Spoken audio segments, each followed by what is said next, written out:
देश नीति, केवल सच्ची और पक्की खबरें। नमस्कार दोस्तों, हम बचपन से एक बात सुनते चले आ रहे हैं कि भारतीय जनता पार्टी आरएसएस और जनसंघ की जो नीतियां रही हैं वो नीतियां होती थी कि जब डरते हैं तो वो कभी साजिशें रचते हैं, कभी माफी मांगते हैं और जहां ताकत पे होते हैं वहां पर पुलिस को भेजते हैं। अब कहा जाता है सीबीआई, ईडी, इनकम टैक्स भेजते हैं। जी हाँ, बिल्कुल कमोबेश इसी तरीके से करते हैं कि भाजपा जब जब डरती है ईडी, सीबीआई, इनकम टैक्स आगे करती है, यह कहा जाता है। आरएसएस के बारे में कहा जाता था भोजन, चिंतन, विश्राम। भोजन, चिंतन, विश्राम यही उनका एक काम होता था। अब चिंतन वो क्या करते थे, क्योंकि कोई काम तो है नहीं, किसी की सेवा तो करते नहीं। नाम जरूर है राष्ट्रीय स्वयंसेवक संघ, लेकिन सेवा का कोई काम नहीं। आपने देखा जिस समय केरल में इतनी बड़ी आपदा आई, उसी समय वहां मोहन भागवत का और राष्ट्रीय उनके कार्यकारिणी की बैठक हो रही थी आरएसएस की। 3 दिन चली बैठक, किए, भोजन किए, चिंतन किए, विश्राम किए और चले गए। उन्होंने एक भी पीड़ की सेवा नहीं की, उसके लिए कुछ किया भी नहीं, ना कोई दान दक्षिणा, ना कोई और मदद, किसी तरह से, न शरीर से, न धन से, न सत्ता सरकार से, किसी तरह से। तो इससे आप समझिए। इसी तरीके से हमने हिमाचल में अभी देखा, हिमाचल में आपदा आई, उत्तराखंड में आपदा आई और भी कई जगह आई। आरएसएस के लोग कहीं नजर नहीं आए कि वो मदद कर रहे हो, वो कुछ भोजन बांट रहे हो, वो इस पर चिंतन कर रहे हैं। तो चिंतन क्या करते हैं? असल में वो चिंतन करते हैं साजिश की। वो चिंतन करते हैं कैसे सत्ता हासिल की जाए। राहुल गांधी एक बात को बड़े अच्छे से बताते हैं कि ये लोग सुबह उठते हैं तो कैसे सत्ता मिलेगी, कैसे सत्ता मिलेगी, कैसे सत्ता मिलेगी, दोपहर में कैसे सत्ता मिलेगी, कैसे सत्ता मिलेगी, कैसे सत्ता मिलेगी, रात को कैसे सत्ता हासिल करें, कैसे बचाए रखें, कैसे क्या करें, ये, और फिर सो जाते हैं और फिर सुबह उठते हैं तो फिर वही क्रम शुरू हो जाता है। तो खाना खाएंगे, फिर सोचेंगे, फिर विश्राम करेंगे, फिर सोचेंगे। तो इस तरीके से इनका क्रम चलता है। बहरहाल मैं ये क्यों कह रहा हूं यह बताता हूं। डर लगता है तो वो डर लगने लगा है। जिस तरीके से हरियाणा में चुनाव ने गति पकड़ी है, मतदाताओं का रुख है और हरियाणा खुलकर बोल रहा है अब की बार भाजपा पूरी साफ।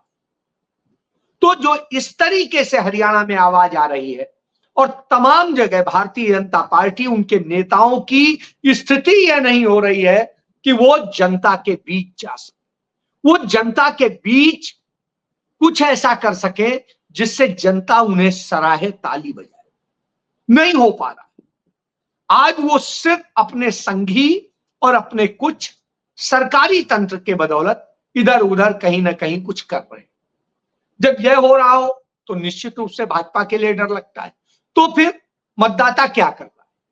मतदाता को भ्रमित करने के लिए साजिश जो आरएसएस ने रची, बीजेपी ने रची, उस साजिश का ये था कि जेजेपी का समझौता हो गया आजाद समाज पार्टी यानी चंद्रशेखर आजाद की पार्टी से, जो दलित उसको कम्युनिटी को रिप्रेजेंट करते। उसके बाद में दूसरा समझौता इनेलो का करा दिया बहुजन समाज पार्टी से, जिससे वो बसपा के वोट काटे, वो दलित वोट काटे कांग्रेस के।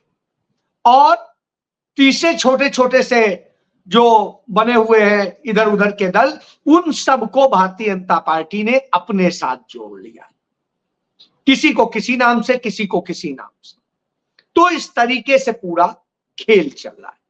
जब यह खेल चल रहा हो, उसी बीच में कांग्रेस पार्टी अकेले लड़ रही है। वो चाहे हरियाणा का कोई हिस्सा हो, दक्षिण हो, उत्तर हो, पूरब हो, पश्चिम हो, अहिरवाल हो, कोई भी हो, जीटी बेल्ट हो, हर जगह कांग्रेस अकेले लड़ने को तैयार। आम आदमी पार्टी भी चुनाव मैदान में, लेकिन जनता को अब लगता है कि यदि कोई हरियाणा में भारतीय जनता पार्टी को भगा सकता है तो वो कांग्रेस, और इसलिए वो कांग्रेस के साथ आ रही है। कांग्रेस के साथ टिकट के लिए भी मारामारी मची हुई। बहरहाल इसी बीच में चुनाव की अधिसूचना जारी हो जाती है, सब कुछ हो जाता है, और अचानक भूपेंद्र सिंह हुड्डा और उनसे जुड़े हुए लोगों के यहां ईडी का छापा पड़ने लगता है। और ईडी का छापा हरियाणा में गुड़गांव से शुरू होता है और अमृतसर तक पड़ता है, उन लोगों के यहां जो कहीं ना कहीं भूपेंद्र सिंह हुड्डा से जुड़े हुए बताए जाते थे। उसके बाद में हुड्डा से जुड़े हुए लोगों की 834 करोड़ रुपए की संपत्तियां जब्त कर ली जाती, करीब 1100 कुछ करोड़ रुपए की संपत्तियों को और पैसे को और सबको जब्त किया गया टोटल। हुड्डा के खिलाफ सीबीआई एक एफआईआर दर्ज कर ली, और एफआईआर किस बात की है कि साहब जिस समय हुड्डा सरकार थी उस समय इन लोगों ने, इन बिल्डर्स ने किसानों से जमीन खरीदी थी। भाई किसान से जमीन खरीदने के मामले में हुड्डा का क्या लेना, और जब कोई लेना देना नहीं है लेकिन फिर भी एफआईआर दर्ज कर ली जाती है। क्या यह आरोप लगा के कि जब हुड्डा सरकार ने भूमि अधिग्रहित करने के लिए सेक्शन 4 का नोटिस जारी किया तो किसानों ने बिल्डर्स को जमीन बेच दी? बिल्कुल बेची, क्योंकि उन्हें बिल्डर्स से उस समय बहुत महंगा दाम मिल रहा था।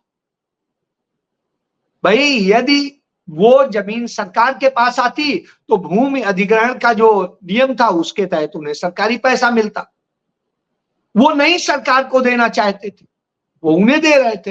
ये उनकी मर्जी है, वो चाहते सरकार को देते। सरकार उन्हें रेवेन्यू रेट से ज्यादा पर ही दे रही थी। तो इस तरीके से आप समझ सकते हैं कि कैसे उन्हें फंसाने का काम किया गया। इसके आधार पर यह आरोप लगाया जाता है कि इससे हुड्डा को नुकसान हुआ, उससे जो हरियाणा डेवलपमेंट अथॉरिटी है, और उसके अलावा सरकार को नुकसान बताते हैं। हालांकि इसका क्या आंकड़ा है आज तक नहीं बता पाए, 1 रुपए का आंकड़ा नहीं बता पाए कि आखिर नुकसान कहां हुआ, कैसे हुआ और उसने किया। तो यह आप समझ लीजिए। बहरहाल एफआईआर दर्ज कर लेते हैं, सब कर लेते हैं। इसी समय आपको याद होगा अभी बस चुनाव के ही वक्त पे कांग्रेस के एक एमएलए को भी ईडी ने अरेस्ट किया। इसी तरीके से इनकम टैक्स की कुछ के यहां रेड हुई, किसी के यहां कुछ हो रहा। तो ये क्रम शुरू हो गया। अभी तक हम सोच रहे थे हुड्डा के यहां अभी तक क्यों नहीं पड़ा, तो वो भी काम शुरू हो गया। तो यह असल में भारतीय जनता पार्टी की नीति होती है। ईडी, सीबीआई, इनकम टैक्स, तीनों का इस्तेमाल यहां पर कर रहे हैं। अब आइए, 1 रुपया जब आप पिछले 10 साल से सरकार में है, 1 रुपए का हुड्डा के खिलाफ आरोप नहीं निकाल पाए, और नहीं निकाल पाए कि कांग्रेस ने 1 रुपए की भी जमीन या कोई चीज कहीं पर भी अवैध तौर पर ली है, या जो प्रियंका गांधी के पति हैं रॉबर्ट वाड्रा पे पिछले चुनाव में आरोप लगाया था 2014 के चुनाव में, वो भी उसमें क्लीन चिट खुद भारतीय जनता पार्टी की सरकार ही दे चुकी कि वहां कुछ नहीं मिला, क्योंकि जस्टिस ढींगरा कमीशन ने उसकी जांच की थी, और जस्टिस जो इन्होंने बनाई थी ढींगरा कमेटी, उसने ही कहा इसमें तो कुछ है ही नहीं। अब आप समझिए, सरकार ने कोई लाभ नहीं, यानी सब झूठा पाया जाता है, लेकिन फिर भी फंसाए रखना है, परेशान रखना है, जिससे चुनाव में वो उतनी शिद्दत से काम ना कर सके, उसी में फंसे रहे। हमने पिछले चुनाव में देखा कि कैसे कैसे विपक्षी दलों के नेताओं को इसी तरीके से परेशान किया गया, तोड़ा गया और बहुत कुछ किया गया। तो यही क्रम फिर शुरू हो गया। तो एक चीज ये, तो भारतीय जनता पार्टी जब जब डरती है सीबीआई, इनकम टैक्स, ईडी को आगे करती है, यह बात यहां से साबित हो जाती है। अब आइए दूसरी बात, ये साजिशें कैसे रचते? जब कभी कोई जनता के मन की बात करने लगता है या बोलने लगता है, तो वो चाहे इन्हीं का सहयोगी क्यों ना हो, कोई भी होगा, उसको भी ये नहीं छोड़ते हैं। तो अब इन्होंने चिराग पासवान जो बिहार से आते हैं, उन्होंने जब कुछ बिल और दूसरी चीजें सरकार लेके आई जिनसे नुकसान हो रहा था, जनता की भावनाओं के विपरीत थे, उन्होंने उस पर सरकार से थोड़ा सा सवाल करने की कोशिश की। बस आप सवाल करेंगे तो यही तो बर्दाश्त नहीं। तो चिराग पासवान की पार्टी को तोड़ने की कोशिश शुरू हो गई, और आपको याद होगा पहले भी तोड़ी थी। 2019 में उन्हीं के सहयोग से सरकार थी, वो भी एनडीए का पार्ट थे, रामविलास पासवान। बहरहाल, तो चिराग पासवान खुद को मोदी का हनुमान कहते हैं, बावजूद इसके उनकी पार्टी को तोड़ दिया गया और उनके चाचा को मंत्री बना दिया गया, उनके लोगों को तोड़ लिया गया, वो बिल्कुल अकेले हो गए। जब यह चुनाव आया तो उन्हें साथ मिलाया और 5 सीटों पे उन्होंने जीत अर्जित की, 5 सांसद लेके आए। स्वाभाविक सी है, आज भाजपा को बहुत जरूरत है क्योंकि बैसाखियों पे खड़ी सरकार है। तो चिराग पासवान मिनिस्टर भी बनाएगा। अब स्थिति यह है कि चिराग पासवान के चाचा जो अलग पड़ गए थे, उनको बुला करके पार्टी नेतृत्व, तो अब भाजपा का नेतृत्व उनसे मिल रहा है, जिनके जरिए पहले पार्टी तोड़वाई गई। और उसके बाद दूसरी तरफ जो चिराग पासवान की पार्टी के 5 सांसद है, जिनमें एक उनके बहनोई है, एक वो है, उसके अलावा 3 सांसद बचे। 3 में से एक संभवी है जो जेडीयू के ही एक एमएलए की बेटी है, और इसी तरीके से तमाम तरह के रिश्ते नाते हैं। तो है सब परिवारवाद, कोई भी ऐसा नहीं है जो परिवारवाद से अलग। उनके 5 के 5 परिवारवाद।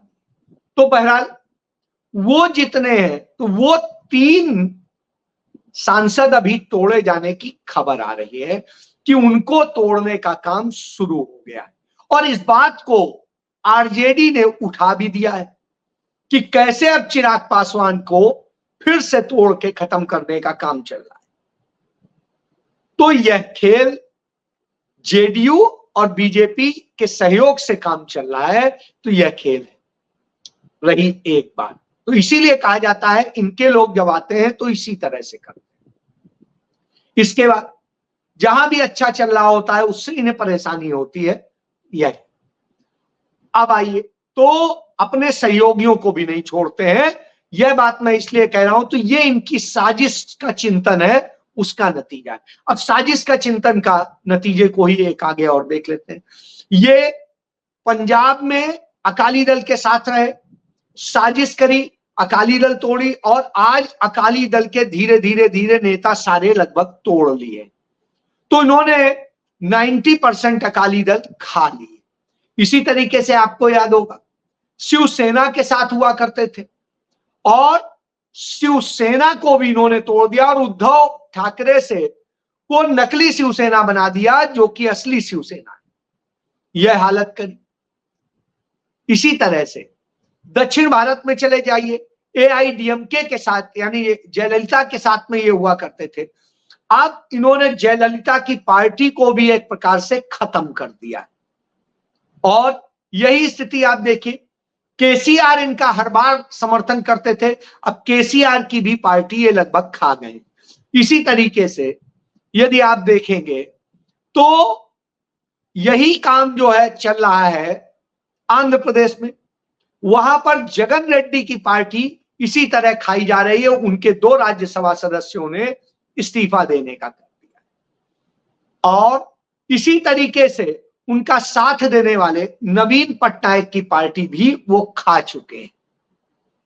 तो ये चंद उदाहरण दे रहा हूं। इसी तरीके से आप चले जाइए जम्मू कश्मीर में, वहां पर भी इन्होंने पीडीपी को खाने का काम किया है। कांग्रेस को तो करते ही है, लेकिन इसका भी करते हैं और ये अपने सहयोगियों के साथ करते हैं। इसके अलावा इनका साथ देने वाली छोटी छोटी पार्टियां जो जनजातीय पार्टियां होती थी या क्षेत्रीय पार्टियां होती थी, उनको भी धीरे धीरे करके इन्होंने खत्म कर लिया और खा गए। यह भारतीय जनता पार्टी की वास्तविक साजिश चिंतन है। तो साजिश करते हैं एक वो और एक ये। अब तीसरा सुनिए। एक हम लोग बार बार सुनते हैं कि ये बड़े माफी वीर हैं। क्यों माफी वीर कहते हैं? क्योंकि बार बार 1 दर्जन बार इनके पुरोधा दामोदर विनायक सावरकर ने माफियां मांगी थी अंग्रेजों से, और माफी मांग मांग के छूटते थे और कसम खाई उन्होंने कि हम कभी भी देश की आजादी के आंदोलन में साथ नहीं देंगे, हम आपके लिए मुखबिरी करें। वही काम हो रहा है।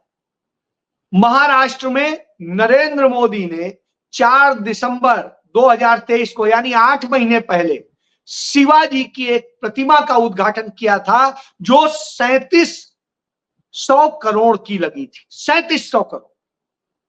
और वो जो शिवाजी के किले पर मूर्ति लगाई, उसे भारतीय जनता पार्टी और शिंदे जो वहां के मुख्यमंत्री हैं, उन्होंने के ही लोगों ने लगाई, उसको डिजाइन किया, सब कुछ किया। नरेंद्र मोदी ने उसका उद्घाटन किया और आज यह स्थिति है। अभी चंद दिन पहले वो गिरी और पूरी टूट के बिखर गई। इतनी कमजोर। आप याद करिए, पंडित जवाहरलाल नेहरू ने 1957 में किले में, समुद्र के किनारे के उस किले में लगाई थी जो शिवाजी का किला था, और वो आज तक सलामत है, हिली भी नहीं। इसी तरीके से 90 साल पहले बाल गंगाधर तिलक की एक प्रतिमा लगाई गई और वो आज तक वैसी टिकी हुई है। और ये दोनों प्रतिमाएं जहां पर लगी हुई है वहां 90 किलोमीटर प्रति घंटा, 100 किलोमीटर प्रति घंटा की स्पीड से भी हवाएं चलती।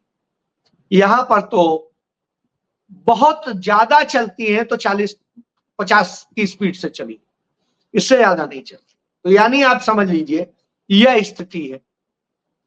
तो जब यह स्थिति होती है तो पूरा महाराष्ट्र घेर लेता है सरकार को, बैक फुट पर आ जाते हैं। तो भारतीय जनता पार्टी और उनके वहां के मुख्यमंत्री जो शिंदे हैं, वो कहते हैं मैं सबसे पांव छू के माफी मांगने को तैयार हूं, मैं करने को तैयार हूं कि गलती हो गई, हम सुधारेंगे, दूसरी बड़ी प्रतिमा लगाएंगे और ये करेंगे। यानी फिर से पैसा खाने का एक जरिया बनाने की बात कर रहे हैं, हाथ पांव जोड़ के। जैसे वो हाथ पांव जोड़ के पेंशन खाते थे अंग्रेजों की कि मुखबिरी करेंगे आपके लिए, उसी तरह की स्थिति आज यह भी देखने को मिल रही। तो यह आप समझ सकते हैं कि भारतीय जनता पार्टी, आरएसएस का जो यह मॉडल है वही चल रहा है कि नफरत फैलाओ, हिंसा कराओ, साजिश करो, पार्टियां तोड़ो, नहीं कोई माने, अडिग रहे तो उसके यहां सीबीआई भेज दो, ईडी भेज दो, इनकम टैक्स भेज दो, एफआईआर दर्ज करा दो, झूठे मामले यूज कर लो, संवैधानिक संस्थाओं का इस्तेमाल कर लो। और ये सारी चीजें इस देश में प्रत्यक्ष तौर पर देखी जा सकती हैं, यही हो रहा। और इसीलिए सुप्रीम कोर्ट को कविता की बेल देते वक्त यह कहना पड़ा कि निचली अदालतें किस तरीके से उस नियम का पालन नहीं कर रही थी जो नियम कहता है कि पहले बेल फिर जेल, और वो जेल डाल करके जो साजिश करते हैं उसका खुलासा हो जाता है। तो ये साजिशें अब आपको इन चुनावी राज्यों में लगातार देखने को मिलेंगी, शुरुआत हो चुकी है। जय